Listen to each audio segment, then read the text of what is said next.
स्वागत है आप सभी का एनएफ न्यूज पर। मैं हूं आपके साथ रोहन। दिल्ली में ब्लास्ट के बाद सबसे ज्यादा हाई अलर्ट अगर कहीं पर है तो वो हरियाणा है, क्योंकि HR नंबर की गाड़ी ब्लास्ट में यूज की गई, जिसकी जांच चल रही है। इंटेलिजेंस एजेंसियां हर एक तरीके से जांच कर रही हैं। तमाम आतंकियों को गिरफ्तार भी किया गया, पूछताछ चल रही है जिन्होंने विस्फोटक रख रखे थे। अब ऐसे में मुख्यमंत्री नायब सैनी को लेकर भी चर्चाएं हैं कि उन्होंने सख्त आदेश दे रखे हैं प्रशासन को, और पुलिस कर्मियों की छुट्टियां रद्द कर दी गई हैं अगले आदेश तक, क्योंकि स्थिति अभी गंभीर बनी हुई है। मेरे साथ है वरिष्ठ पत्रकार पंकज प्रसून। पंकज जी, जिस तरीके से हरियाणा की गाड़ी का नंबर इस्तेमाल किया गया, गाड़ी इस्तेमाल की गई, अब उसके बाद लगातार हाई अलर्ट पर हरियाणा है। हालांकि देश के तमाम ऐसे हिस्से हरियाणा के साथ साथ हैं जो हाई अलर्ट पर हैं, लेकिन पुलिस कर्मियों की छुट्टी रद्द करना आम बात तो नहीं होगी। ऐसा फैसला सीएम नायब सैनी ने क्यों लिया होगा? जो बड़ी ब्रेकिंग न्यूज आ रही है रोहित, वो ये है कि एक लाल रंग की इको स्पोर्ट्स कार थी जिसकी तलाश हो रही थी, वो हरियाणा के एक गांव में लावारिस खड़ी हुई बरामद कर ली गई है। ये बड़ी खबर थी, मुझे लगा कि दर्शकों को दे देना चाहिए। दूसरी बड़ी खबर यह है कि जहां पे वो मकान था फरीदाबाद में, उसके बारे में लोग बता रहे हैं कि कोई आसपास कोई सीसीटीवी कैमरा नहीं था, और ये जो आदिल था ये ऑनलाइन खाना मंगाता था, और रात में 5 लोग आते थे कार से, जो आसपास के लोगों ने बताया। तो वो 5 लोग कौन थे? जो दिल्ली पुलिस के सूत्रों, जो इंटेलिजेंस एजेंसियों के सूत्रों के हवाले से खबर, वो ये है कि 2 व्यक्ति अभी भी फरार है। एक का नाम नौशाद बताया जा रहा है, और एक और कोई व्यक्ति है जिसकी तलाश पुलिस कर रही है। तो कहने का मतलब यह है कि लाल रंग की इको कार और 2 आतंकियों के बारे में जो बातचीत चल रही थी, वो इको कार बरामद कर ली गई है, लावारिस हालत में वो मौजूद थी। लेकिन ये 2 व्यक्ति हैं कौन और कहां हैं इस वक्त, इसकी तलाश जारी है। पुलिस को लगता है कि कुछ और लोग इस डॉक्टर्स गैंग में शामिल हो सकते हैं, और चूंकि वो यूनिवर्सिटी जहां के बारे में बताया जा रहा है, अल फलाह यूनिवर्सिटी, वो हरियाणा में है। तो इस वक्त हरियाणा पूरे देश की निगाहों में है, और नायब सिंह सैनी जो हैं वो ये प्रूफ करना चाहते हैं कि हमारे यहां से तो कहीं किसी तरह की ढिलाई नहीं होगी, चाहे जो हो जाए। इसलिए आप देखेंगे कि हरियाणा बॉर्डर पे, जो कि दिल्ली हरियाणा बॉर्डर पे है, वहां हर गाड़ी की चेकिंग की जा रही है। पूरे हरियाणा में गाड़ियों की चेकिंग है। सभी पुलिसकर्मियों की छुट्टियां रद्द कर दी गई है। पूरा राज्य हाई अलर्ट पे है, और यही हाल उत्तर प्रदेश का है। तो उत्तर प्रदेश, दिल्ली और हरियाणा, ये 3 ऐसी जगह हैं जो कि अभी हाई सेंसिटिव जोन बनी हुई हैं, और अब भी सुरक्षा एजेंसियों को यह लगता है कि कुछ ऐसे आतंकी हैं जो यहां पे जहां तहां छिपे हुए हो सकते हैं।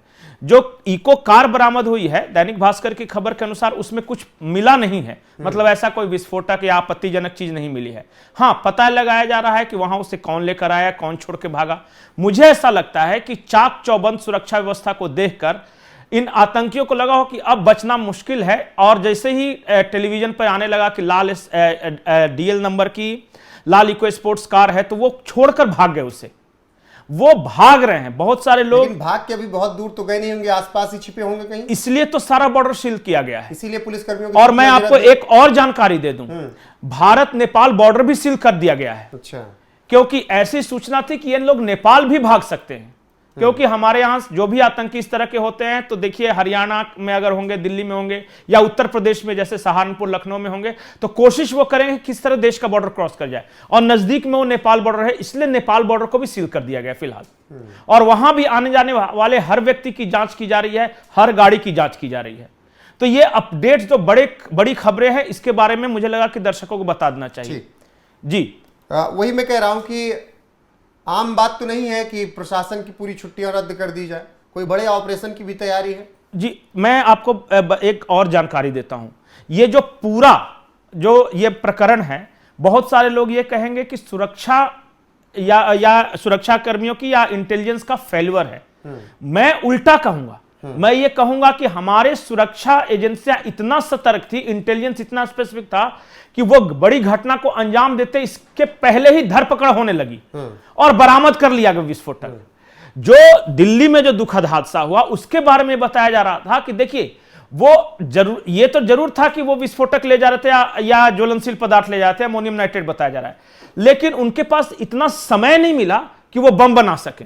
क्योंकि जो जवान है, जो ये रिपोर्टर्स भी हमारे वो कवर करके लाया है, जो विक्रम सिंह है, उन्होंने भी ये बताया है कि बम बनाने के लिए वो विस्फोटकों को एक तो बांधना पड़ता है, वो बांध नहीं सके, दूसरा उसमें घातक चीज जैसे छर्रा या साइकिल का जो रिम्स होता है वो सब मिलाना पड़ता है, तब प्रॉपर बम बनता है, तो वो भी नहीं मिला सके। ये लूज था। जैसे कि मैं आपको उदाहरण दूं, सुतली बम देखा है ना? हाँ। तो सुतली बम का जब बारूद सब निकाल दीजिए, रस्सी खोल दीजिए, बारूद निकाल के उसमें माचिस मारिए, तो कैसे होगा? इस तरह करके होगा वो। लेकिन वही बारूद जब रस्सी से बंधा जाता है तो वो उसका विस्फोट देखिए, वो अलग होता है। सुतली बम की बात करूं, और अगर इसी तरह के विस्फोटक में छर्रा और घातक चीजें मिला दी जाए तो वो जो विस्फोट होता है, इंटेंसिटी होती है, लगता है कि सैकड़ों गोलियां किसी के शरीर में धंस गई है, तो वो सब नहीं कर सके।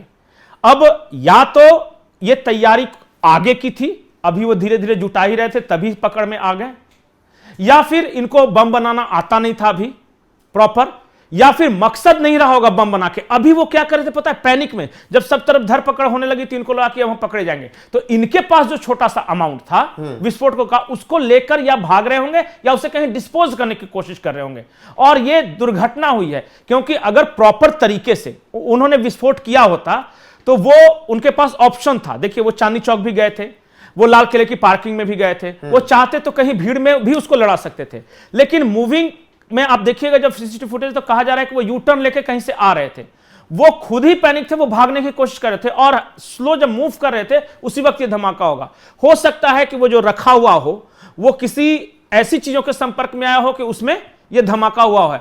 बहुत बड़ा प्लान था, साजिश बड़ी थी, लेकिन हमारी इंटेलिजेंस एजेंसियों ने उसे अवॉइड कर दिया, वो नहीं होने दिया। कि फरीदाबाद में सुबह में अमोनियम नाइट्रेट पकड़ लिया गया, साकेत में उससे 2 दिन पहले इसीलिए पकड़ लिए गए, सहारनपुर में पकड़ लिया, इसीलिए इनका प्लान जो था पूरा चौपट हो गया। जो एक दैनिक जागरण में पीटीआई के हवाले से खबर छपी है, उसमें यह कहा गया है कि 26 जनवरी जो हमारा गणतंत्र दिवस था, उस वक्त तक यह सारा प्लान एग्जीक्यूट करना था, और धीरे धीरे ये सब जमा कर रहे थे। अभी तो सिर्फ जमा ही कर रहे थे विस्फोटक, और उसके बाद जो उनकी जो प्लानिंग थी वो करते हैं, लेकिन जमा करने के दौरान ही वो पकड़ में आ गए।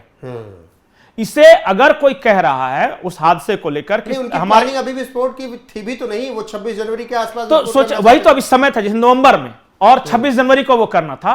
तो अगर 26 जनवरी को करना था तो अभी वो सिर्फ तैयारियां कर रहे थे, और तैयारियों में ही पकड़े गए। ये मुझे लगता है कि हमारे इंटेलिजेंस एजेंसी को और सुरक्षा बलों को थैंक्स कहना चाहिए।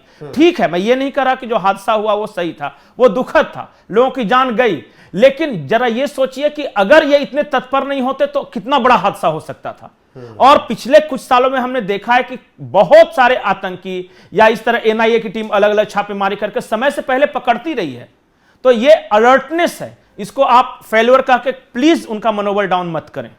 बिल्कुल पंकज जी, और फिलहाल जिस तरीके से अभी हाई अलर्ट पर हरियाणा है, दिल्ली है, और बॉर्डर के इलाके जो हैं नेपाल और देश के बॉर्डर की, भारत की बॉर्डर की आपने बात की, उसे भी सील कर दिया गया है ताकि आतंकी किसी भी रास्ते से निकल ना पाए।